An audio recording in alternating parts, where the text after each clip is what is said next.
At Fox Business, we are invested in you and want to warn you about a phone scam that's fooling even those folks who usually know better. Hackers are now using texts to break into your bank account, first luring you in with claims that there was a suspicious charge on your account, something like that, and getting you to send them a verification code, giving them total access. Let's bring in cybersecurity expert Morgan Wright. So, Morgan, the fact is that they send you these texts from numbers that are really bank phone numbers, right? Right, they're spoofing this. This is something that's been done before. I showed on Fox one time, Fox Business, how you could even spoof the White House number. You call a service. So these guys are doing it. What it does, it lowers the barriers. It lowers these inhibitions. Say, oh, this must be true because it looks like my bank's numbers. Then the next thing you know, you're giving them a PIN number, and they're using that to raid your account and take all your money. So it's how they're using these human techniques to avoid and bypass the very sophisticated and techniques of fraud control using artificial intelligence. So we're back to going after the humans again. So if these tactics are getting more clever, what are a couple things that I should do or not do to avoid having this happen to me? Do what Edgar Allan Poe said one time, said, believe one half that you hear and nothing that you see. So don't believe anything. And what you need to do when you get a note like that is to go back to a trusted site, go back to the website itself, or call the number. You find the number, hang up on them and call them back. If it's really a fraudulent thing, it'll show up in your inbox, if with your credit card or your banking site. But take a second measure. At this point in time, just because somebody calls and asks for information like that, I wouldn't necessarily trust them. Look, there are simple rules for all this. If you get a call from the IRS that says you owe $3,000 and if you don't pay them through Western Union, you're going to jail. If you get a call from somebody that says you won the Powerball lottery but send them $5 grand fee first, there's something very wrong. It's a simple rule. Don't trust anyone. Verify 10 times over because why? There's still a ton of bad guys out there, and all they're interested in doing is going into your pocket and your wallet, taking whatever they can, and you will never find them.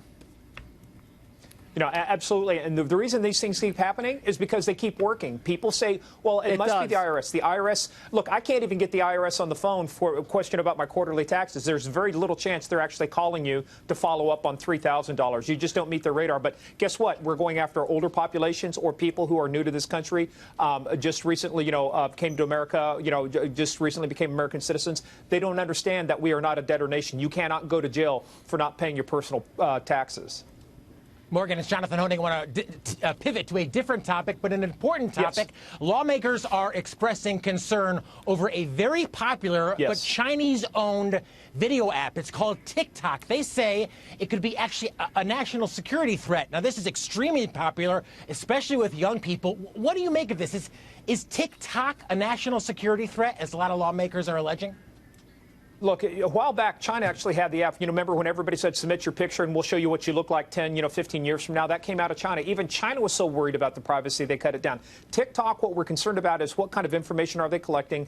It's all going back to China. By the way, there's another reason, too, is TikTok was one of the preferred mediums now for people like al-Baghdadi and other ISIS people to get terrorist, inspired videos out there, too. It was a very catchy way to get people. So not only from a terrorism standpoint, but I think from a privacy standpoint, what information you're collecting. And look, I will tell you this right now. Nothing good happens by sending my personal data over to China. There is no fundamental reason why my personal information needs to be in China for any reason whatsoever. So TikTok is maintaining that the servers are actually in the United States and Singapore as a backup, and that they have no operations, or they're making some claim about not really being present in China. Does that mean anything? Should we just completely disregard those claims?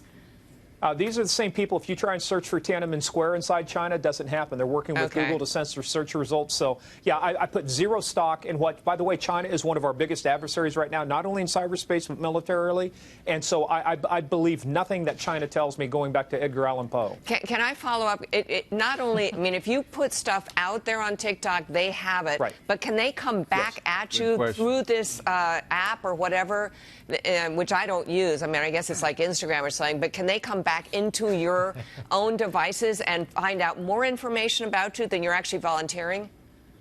That's a very good question. And a lot of times what happens is people just don't realize that when they sign up for these agreements, they don't really realize how much information and what you allow them to have access to. Is it your contact list? Is it your recently called phone numbers? Things like that. So there's a lot of things these apps can do if you give them permission and it's installed on there. Now, when they go onto the App Store at Apple and the one on Google on Android, They look at it from a security standpoint, but if I agree to give you every piece of information, including my bank information and PIN number, that's really not Google and Apple's fault. That's the consumer's fault. But these things are taking our information. We don't know what they're taking because people would rather have the app than spend the time to learn about what the app does. Very quick last question. Got to be a quick answer, but ByteDance, that's the name, BYTE Dance is the name of the company that owns TikTok. It's worth about $7 billion. Actually, they say eventually it may be worth $78 billion. But do you think, I get the impression that they're actually tied in with the government, with the Chinese government. True or not? There is no company in China that does not have, the Chinese government does not have it hooks into them from an intelligence and an information standpoint, one way or the other. They're part and parcel of the problem. Morgan Wright, good to see you, my friend. Thank you very much. Appreciate it. Sir.